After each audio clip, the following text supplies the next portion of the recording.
dan staf yang sedang WFH di rumah. Pagi ini saya akan memberikan kuliah mengenai idiopathic orbital inflammation.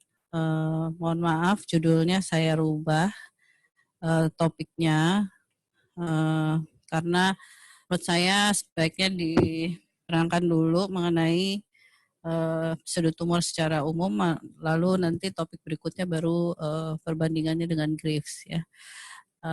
Kenapa pseudotumor ini dipilih? Karena di klinik sehari-hari kasus pseudotumor ini di RSCM cukup sering kita temukan. Sering ditemukan, sering mendapat kasus rujukan ya, sehingga pagi ini topik pertama dari divisi tumor adalah idiopathic orbital inflammation.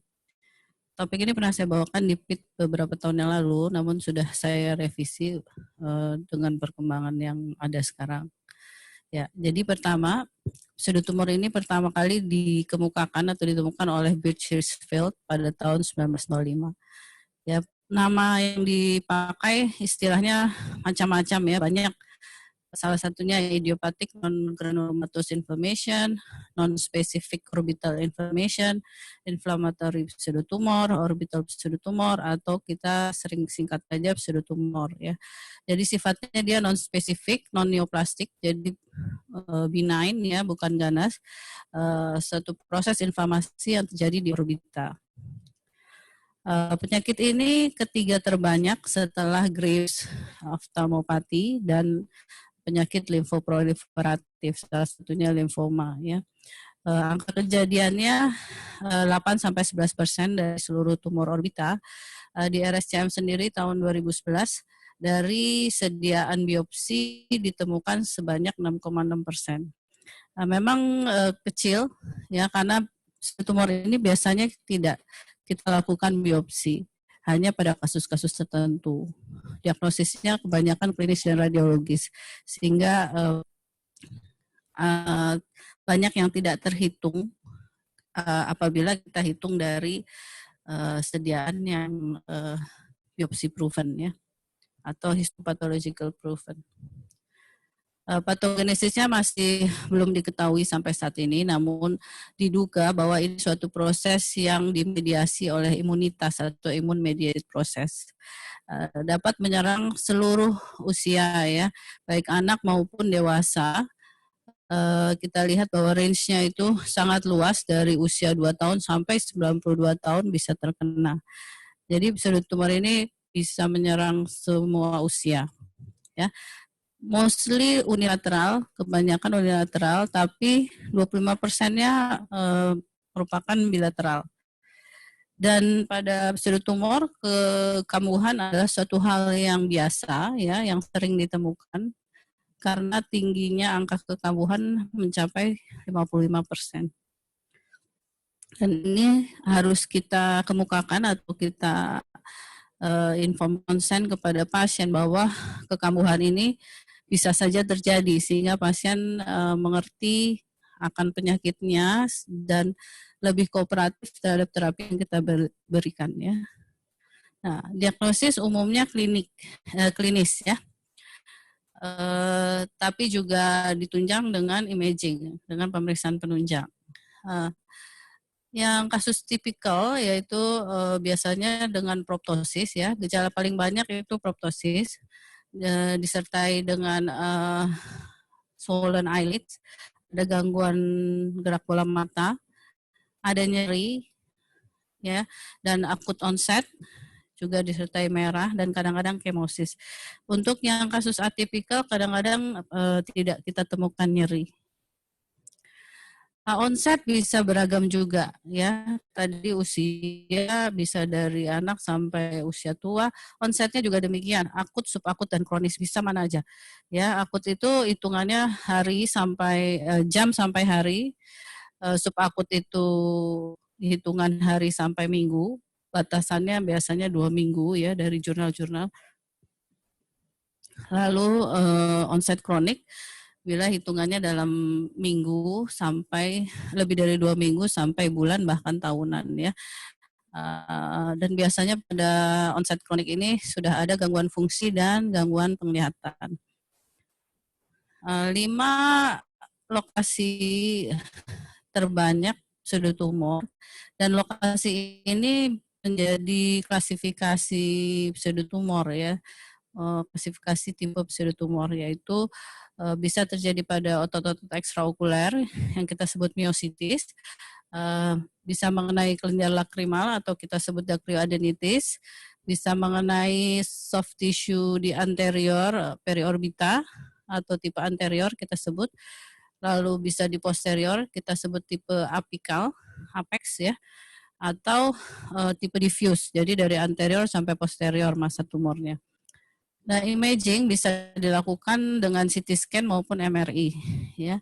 Biasanya masanya tidak berbatas tegas dan ada jaringan pembengkakan jaringan lunak ya, soft tissue swelling. Kadang-kadang kalau ada keterlibatan sklera tampak uveoscleral thickening. Lalu pada kontras terdapat penyengatan ya di tenon potential space, kadang-kadang di optic nerve juga, dan biasanya menyebabkan mata proptosis dan disertai pada beberapa kasus disertai pembesaran otot-otot ekstraokuler. Pembesarannya bisa satu atau lebih dari satu otot dan biasanya pembesaran otot ekstraokuler ini melibatkan seluruh bagian otot ya.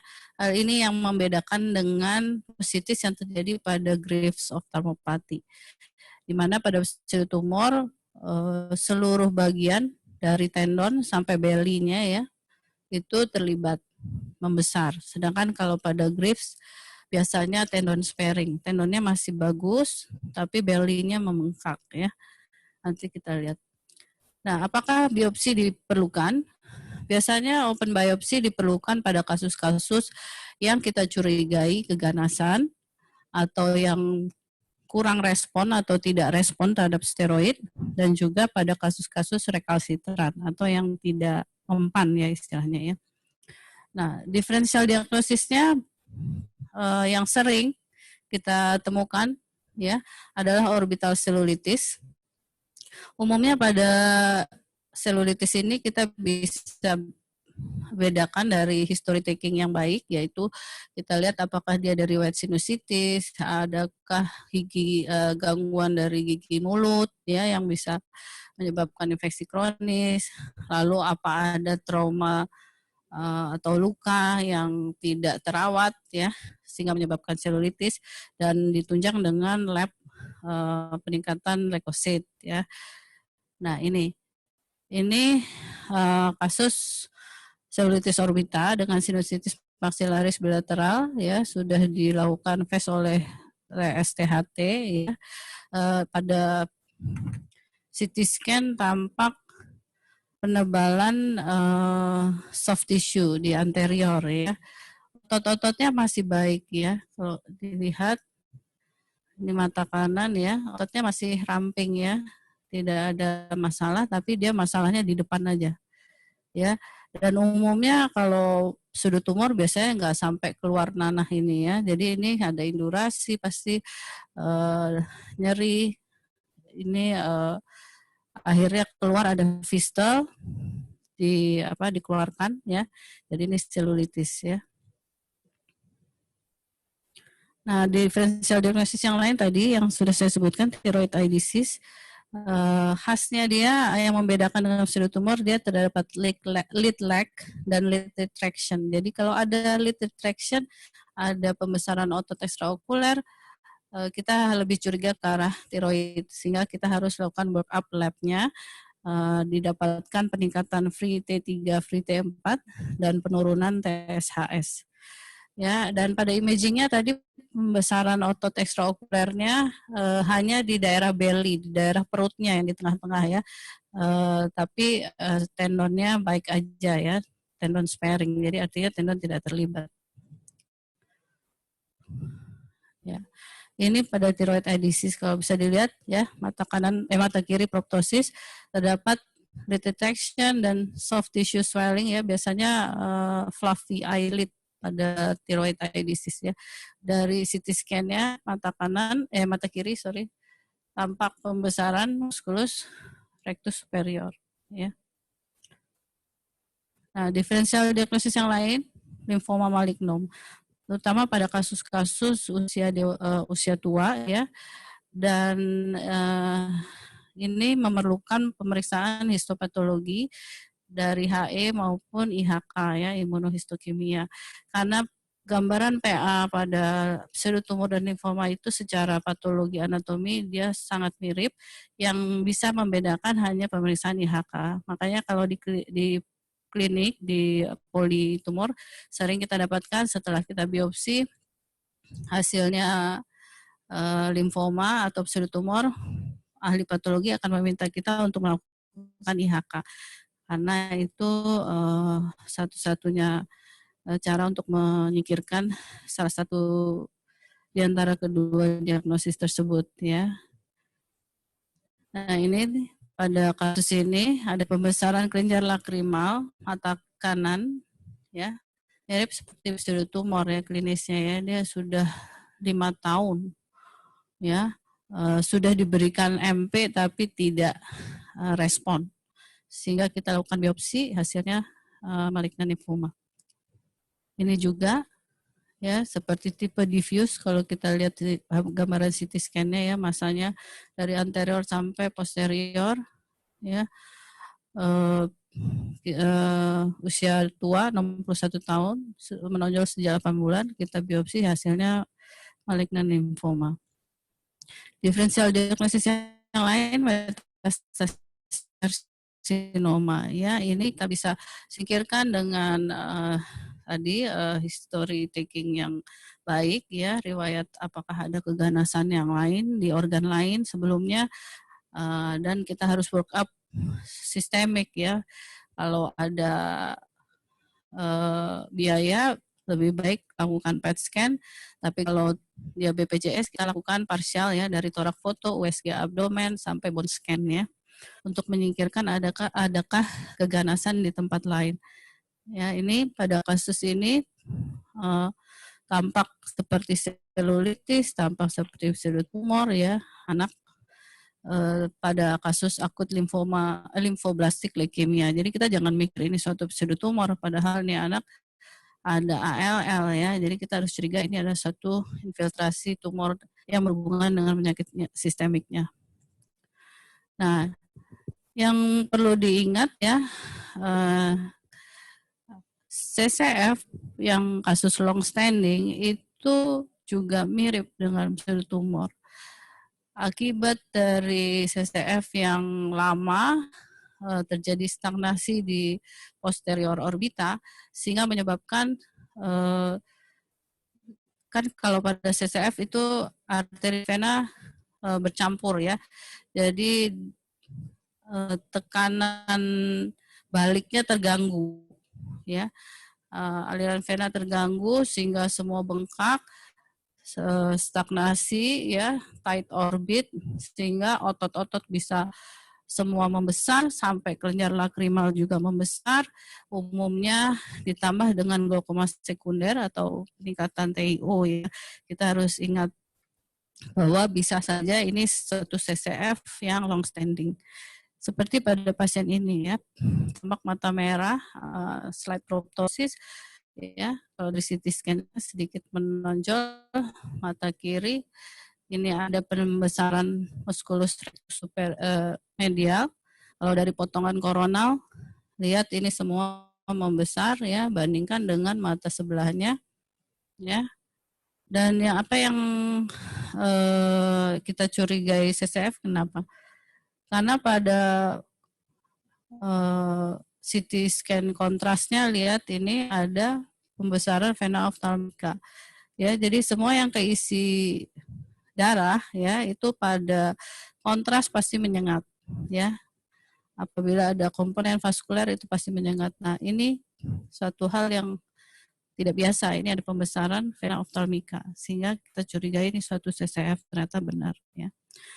Kalau saya sering dapat rujukan juga di didiagnosis sebagai pseudotumor ya, memang ada pembesaran otot, pembesaran lakrimal, mata merah yang nggak hilang ya, ternyata itu suatu CCF ya, jadi itu harus diingat karena mirip ya. Jadi gambaran seperti pseudotumor itu sekunder dari CCF yang lama ya, yang tidak tertangani.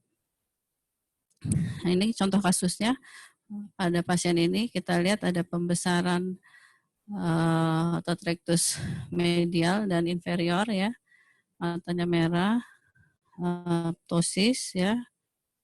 Ini juga tampak hiperemesis kelopak, ada proptosis, ptosis ya. Dilihat ini ada pembesaran musculus rectus medial dan lateral.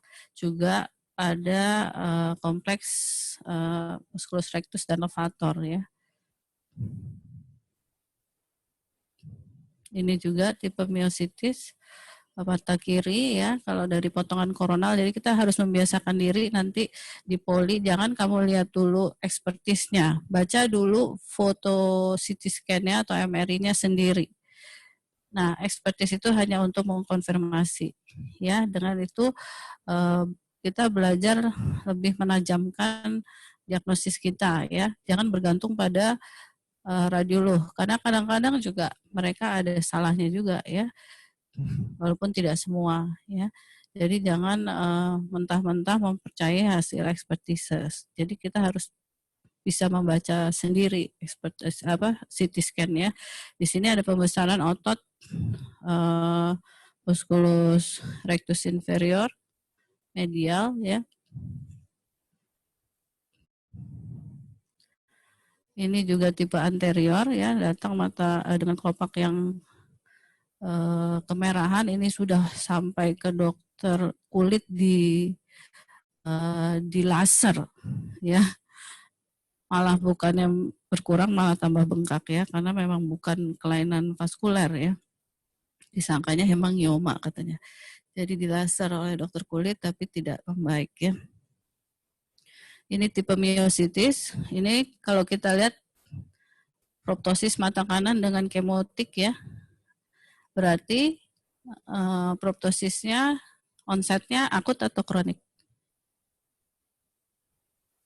Akut ya, karena kelopak tidak sempat beradaptasi ya. Kalau dia kronik perlahan membesar, tentu palpebra ikut beradaptasi sehingga tidak terjadi lagophthalmos. Ini terjadi lagophthalmos sehingga terjadi kemotik pada daerah inferior ya.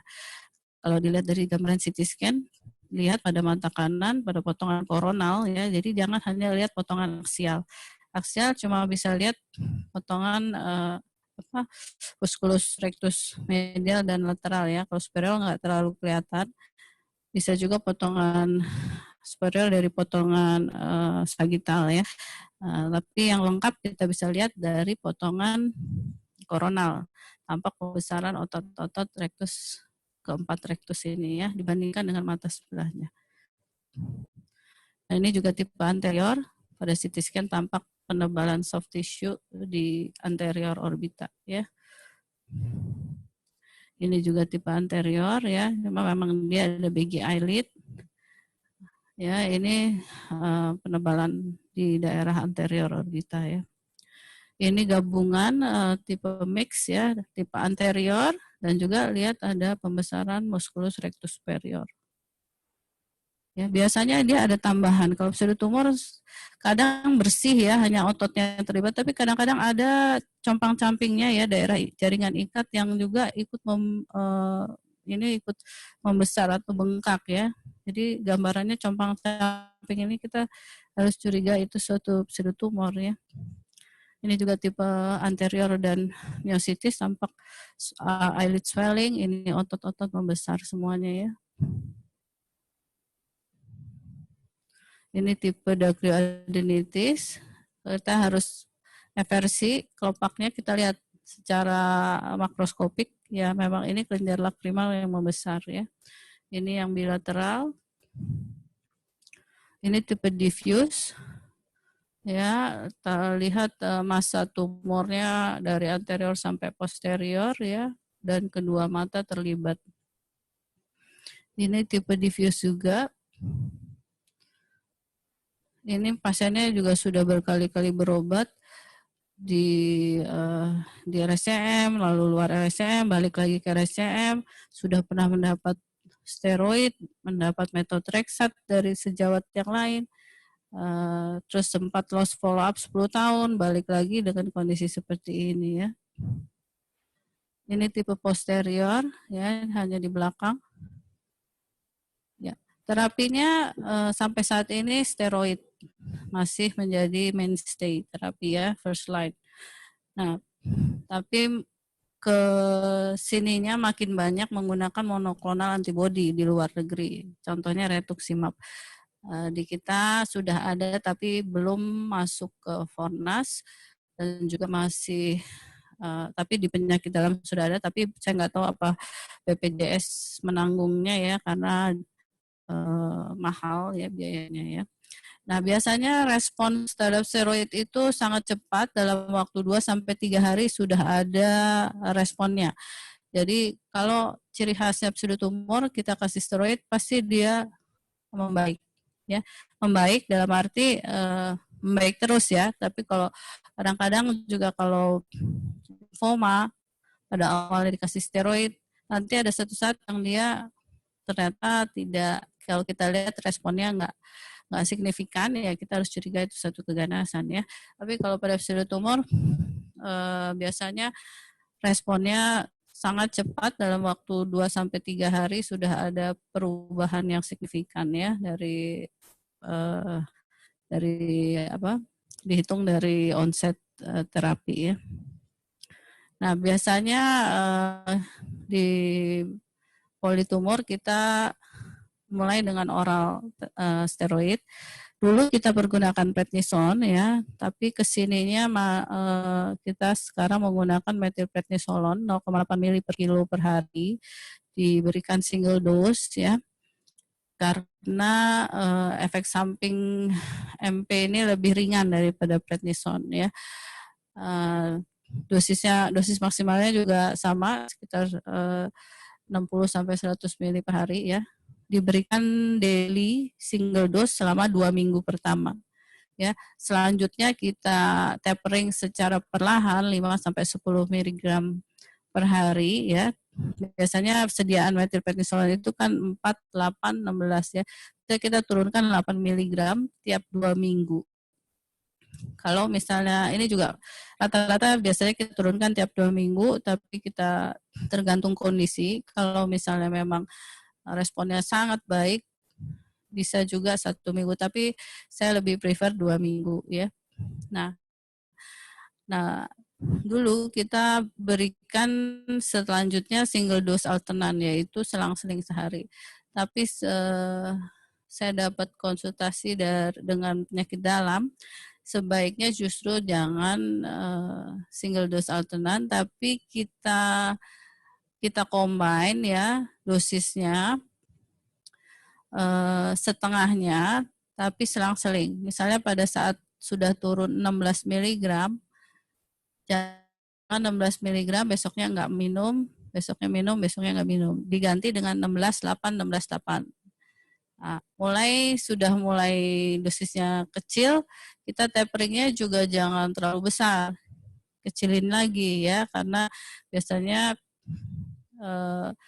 yang krusial itu kalau udah setengah dosis turun, kadang-kadang relapse, ya. Jadi memang kita harus secara perlahan melakukan tapering. Makanya kita harus inform consent kepada pasien agar pasien mengerti penyakitnya, sehingga dia juga kooperatif dan compliance terhadap terapi kita menjadi baik, ya. Dan juga terakhir dosis maintenance, biasanya kalau MP sampai 2-4 mg bisa diberikan minimal 1-3 bulan tergantung kondisi, ya.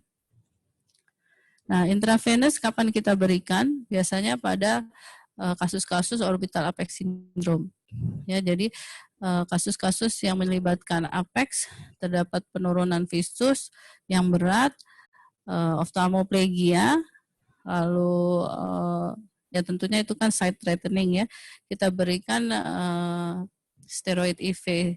Pemberiannya sama seperti kita memberikan steroid IV pada neuritis optik ya. Jadi diberikan selama 3 hari ya. Bisa sampai 1 gram sehari ya. Lalu jangan lupa memberikan suplemen kalsium dan juga H2 reseptor antagonis ya untuk mengantisipasi efek samping dari steroid. Dan juga kita harus hati-hati pada pasien usia tua sehingga harus memerlukan konsultasi lebih dahulu kepada penyakit dalam. Dan selain itu juga agen-agen kemoterapi bisa dipergunakan pada kasus pseudotumor ya, siklofosfamid, methotrexate dan siklosporin. Juga tapi kalau di politumor memang nggak terlalu familiar, kita nggak terlalu sering memberikan agent kemoterapeutik ini ya. Biasanya kalau sudah yang refrakter kita lanjutkan ke arah radiasi ya, karena sekarang kita sudah punya stereotaktik radioterapi yang bisa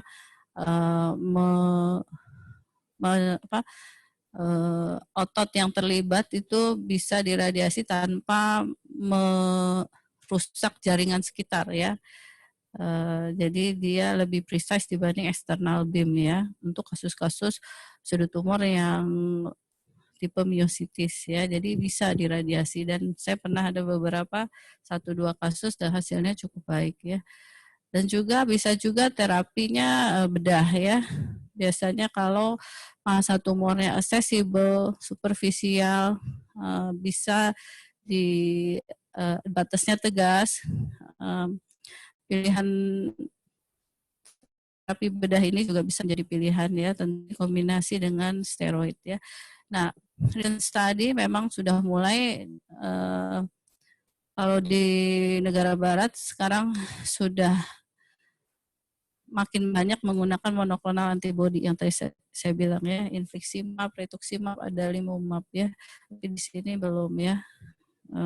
Kita baru mau ajukan di Fornas tapi nggak tahu apa disetujui atau tidak ya untuk kasus-kasus yang berat yang memang dengan steroid dan segala macam tidak mempan ya. Tentunya penggunaan terapi ini kita memerlukan pendekatan multidisipliner ya, konsultasi dengan penyakit dalam, radioterapi, dan lain-lain yang terlibat. Ya, ini contoh kasus-kasusnya. Ini pemberian steroid ya. Kita lihat nih, mukanya udah senyum ya, alisnya udah lengkap ya. Ini kan nggak lengkap nih, lagi sakit di foto ya. Ini baik sekali ya responnya ya. Inilah pseudotumor ya seperti itu ya. Kalau enggak berarti mungkin saja bukan pseudotumor ya. Ini juga dengan steroid terapi tadi tipe anterior dan myositis. Ini juga tipe dacryoadenitis ya. Ini justru ini kalau menurut saya lebih sulit, ini dia kambuh-kambuh ini untuk menghilangkan merahnya ini. Padahal kalau dilihat kelainannya lebih ringan dibanding yang lain ya, tapi pengalaman saya nih responnya ya ada tapi lambat ini pada kasus ibu ini ya. Ini baru 1 minggu ya pasiennya sudah lumayan ada perbaikan. Cuma saya lupa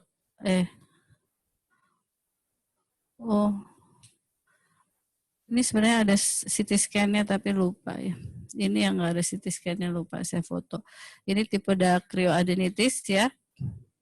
Sekarang sudah cukup baik ya, udah 2-3 bulan pengobatan.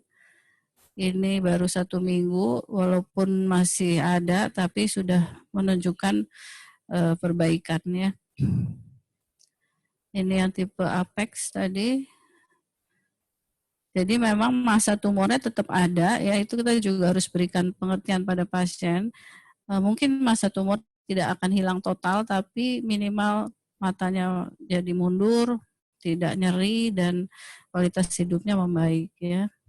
Ini yang tipe diffuse tadi ya. Coba bandingkan jauh sangat baik ininya ya, responnya ya. Ini ada Lagov, sekarang udah nggak ada Lagov ya. Alisnya juga lengkap nih. Ini tadi nggak lengkap nih. Ini yang tipe anterior ini ya. Tapi memang dia ada baggy eyelid ya. Tapi matanya lebih terbuka ya kalau kita lihat. Ini juga baru 1 bulan pemberian steroid, sudah signifikan. Ini hanya dalam waktu 1 minggu ini foto. Ya, pasiennya ngirimin fotonya. Ini yang tadi tipe myositis ya. Ini pasien ini usia tua dan dia sudah proptosisnya sudah cukup lama, beberapa tahun. Jadi kita curigainya justru ke arah limfoma. Jadi kita lakukan biopsi. Ternyata HE-nya hasil HE-nya adalah pseudotumor. Lalu dilakukan IHK tetap pseudotumor ya. Jadi kita berikan steroid. Padahal ini sudah beberapa tahun ya. Ternyata hasilnya cukup baik ya. Ini pasien ini akhirnya kita lakukan radiasi untuk mengecilkan dan memadatkan massa tumornya, karena pada CT scan cukup batasnya tegas ya, secara klinis juga kita lihat batasnya tegas. Akhirnya setelah diradiasi kita lakukan debulking. Kalau bisa dilihat ini ada bekas insisi subsiliar ya. Nah, pasca radiasi, saya lupa ini kayaknya operasi dulu baru radiasi lalu operasi ya. Nah, ternyata akhirnya karena bekas kulit yang berlebih, akhirnya ektropion, lalu kita lanjutkan dengan operasi rekonstruksi ya. Jadi memang kasus per kasus beda-beda ya pilihan terapinya, jadi harus disesuaikan. Nah, ini pasien dari Papua, dia awalnya datang bukan seperti ini ya, proptosis merah, eyelid swelling. Akhirnya kita beri steroid, lalu dia berobat di Papua. Setelah beberapa bulan datang lagi, kondisinya sudah seperti ini. Kalau dilihat ini masanya bisa cukup tegas ya. Akhirnya kita lakukan eksisi tumor, lalu lanjutkan rekonstruksi. Sayangnya ini baru 2 minggu pasca operasi ya, lalu dia balik ke Papua, jadi belum ada foto yang bagus ya. Nah, jadi take home message-nya, jadi diagnosis dari pseudotumor itu adalah kebanyakan klinis dan radiologis. Jadi tidak perlu biopsi ya. Jadi nanti di klinik sehari-hari apabila Anda sudah praktek, sudah lulus, itu akan lumayan sering menemukan kasus ini dan bisa langsung memberikan terapi, nggak perlu dirujuk ya, karena ini kalau nggak salah kompetensi 4 untuk SPM umum ya. Dan kita harus memberikan inform consent yang penting kepada pasien bahwa kekambuhan ini adalah suatu hal yang biasa dan tinggi sampai sekitar 50%, sehingga pasien juga mengerti penyakitnya, jadi tidak komplain kalau nanti relapse, dan juga dia bisa jadi lebih menerima penyakitnya dan compliance terapi kita lebih baik ya. Dan biasanya pseudotumor umumnya responsif terhadap steroid. Biopsi dilakukan apabila kita temukan kecurigaan keganasan atau yang tidak respon terhadap steroid, dan pada kasus-kasus rekalsitran. Ya, terima kasih. Ada pertanyaan?